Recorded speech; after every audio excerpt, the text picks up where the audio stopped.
जय हिंद everyone, welcome back to the channel guys. This is Palak Mishra and जैसा कि मैंने बोल रखा था, अब हम लोग इम्पॉर्टेंट टेक्स्ट को डिस्कस करने वाले हैं।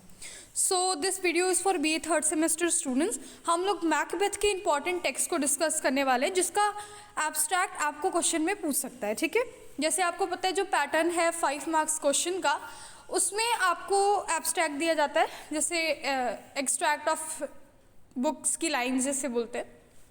तो उस लाइन को देख के आपको समझना होता है कि ये कहाँ से लिया गया है। उसमें आपको रेफरेंस लिखना पड़ता है, कॉन्टेक्स्ट, ठीक है, एक्सप्लेनेशन, साथ ही साथ क्रिटिकल एनालिसिस, ठीक है, क्रिटिकल कमेंट्स जिसे बोलते हैं।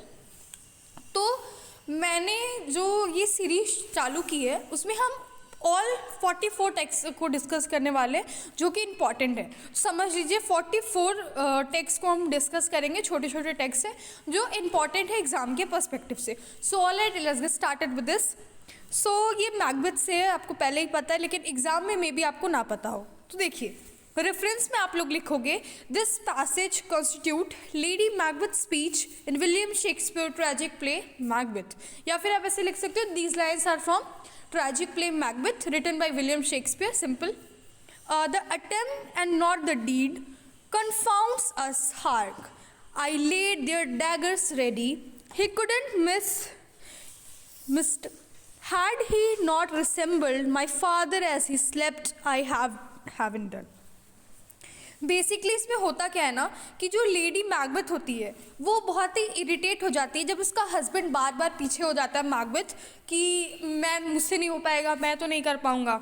तो वो सोचती है कि अगर आज मर्डर नहीं हुआ डंकन का, जो किंग होते हैं स्कॉटलैंड के, तो कभी नहीं हो पाएगा। सो बेसिकली होता क्या है कि वो सोचती है कि ये टास्क वो खुद ही कर लेगी, अगर मैकबेथ नहीं करेगा तो वो खुद करेगी।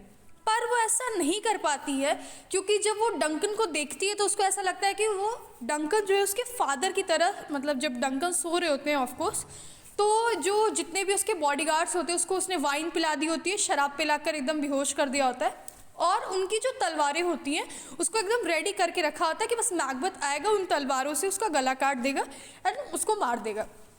जब मैकबेथ ये नहीं कर पाता है तो वो खुद सोचती है कि वो नहीं करेगा तो मैं करूँगी, क्योंकि अगर आज ही मौका गया तो कभी नहीं हो पाएगा किंग का मर्डर। तो जब वो खुद जाती है वो देखने के लिए, तो जब डंकन को वो देखती हो तो उसको ऐसा लगता है कि उसके पिता ही सो रहे हैं, मतलब वो उसको उसके फादर की तरह लग रहे होते हैं, पिता समान लग रहे होते हैं, और ये काम वो अब नहीं कर सकती है। तो लेडी मैकबेथ बस इसी रीज़न से वो काम नहीं कर सकती थी, तो वो बार बार अपने हस्बैंड को फोर्स करती है कि तुम करो। तो यहाँ पे लिखा है ना, my father as he slept I have done.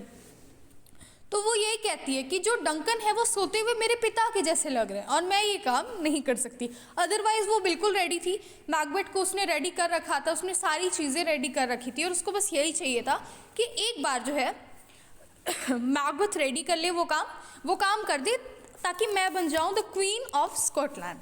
सो आप लोग कंटेक्स्ट में ये लिख दीजिएगा कि लेडी मैकबेथ जो होती है वो रिब्यूक कर रही होती है उसके हस्बैंड को, क्योंकि वो ये काम नहीं करने के लिए बार बार वो आगे पीछे कर रहा होता है, और उसको डर होता है कि टाइम निकल ना जाए, the time is running out. ये आप लिखिएगा कॉन्टेक्स्ट में। उसके बाद एक्सप्लेनेशन में जो भी मैंने अभी आपको बताया वो आप एक्सप्लेनेशन में लिखिएगा, एंड क्रिटिकल कमेंट्स में आप इसमें लिख सकते हैं कि जो लेडी मैकबेथ है वो कितनी ज़्यादा इम्पेशेंट है, किंग के मर्डर हो जाने की खबर सुनने के लिए वो कितनी ज़्यादा इम्पेशेंट है कि वो अपने हस्बैंड को बार बार फोर्स कर रही है। सो अभी ये जो टेक्स्ट है वो यहाँ पे कंप्लीट हो जाता है। Thank you.